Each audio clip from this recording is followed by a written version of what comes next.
இந்த கரடிகள் மிகவும் சக்தி வாய்ந்தவை. கரடிகள் மீன்களை பிடிப்பதில் மிகவும் வல்லமை வாய்ந்தவை. கரடிகளுக்கு எங்கு மீன் இருக்கும் என்று நன்றாகவே தெரியும்.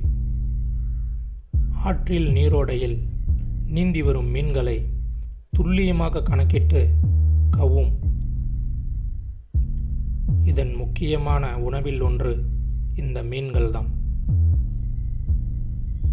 மீன்களை உண்ணுவதில் மிகவும் ஆர்வம் கொண்டவை இந்த கரடிகள்.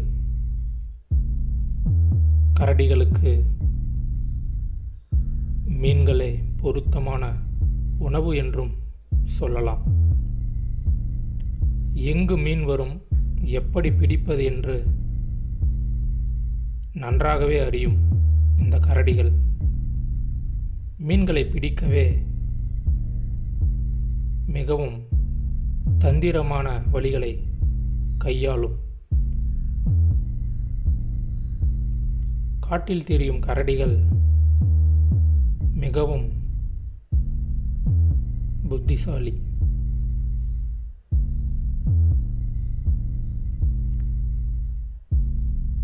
கூர்மையான பற்களும் தாடைகளும் வலுவானதாக இருக்கும் இந்த கரடிகளுக்கு பிடிக்கும் பிடியில் மீன் நழுவாது.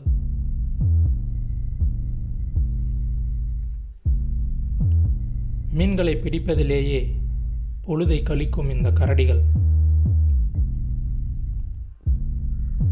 மீன்களே முக்கிய உணவு இவைகளுக்கு. இங்கு ஒரு வைல்டு பீஸ்ட் ஒரு சின்ன குட்டியை போட்டிருக்கு. சிங்கம் வருது. சிங்கம் வருவதை அறியாமல் இந்த வைல்டு பீஸ்ட் குட்டி எழுந்து நிற்க முயற்படுது.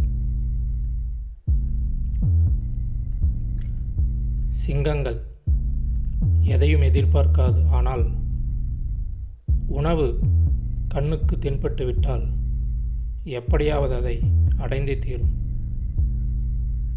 என்ன நிகழ்கிறது இங்கு? வைல்டு பீஸ்டும் அதனுடைய குட்டிகளும் எதையும் அறியாமல் நிற்கிறது. சிங்கம் வருகிறது. ஆனால் அதனுடைய கூட்டத்துள் சேர்ந்து விட்டது வைல்டு பீஸ்ட்.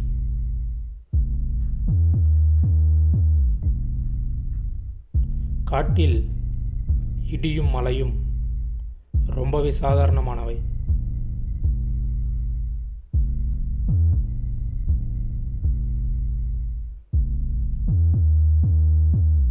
புலிக்காடு. இந்த இடத்தில் புலிகள் மட்டுமே இருக்கும். இங்கு பலம் வாய்ந்தவை புலிகள் மட்டுமே. இந்த புலிக்காட்டில் புலிகள்தான் ராஜா. இவைகளும் வேட்டைக்கு பேர் போனவை. வேட்டை தந்திரத்தை கையாளும் இவைகளும் காட்டுப்பன்றியை குறிவைத்து நகர்கிறது புலி. அதை அறியாது காட்டுப்பன்றி திகைத்து போய் நிற்கிறது. பதுங்கிய புலி தாக்குமா?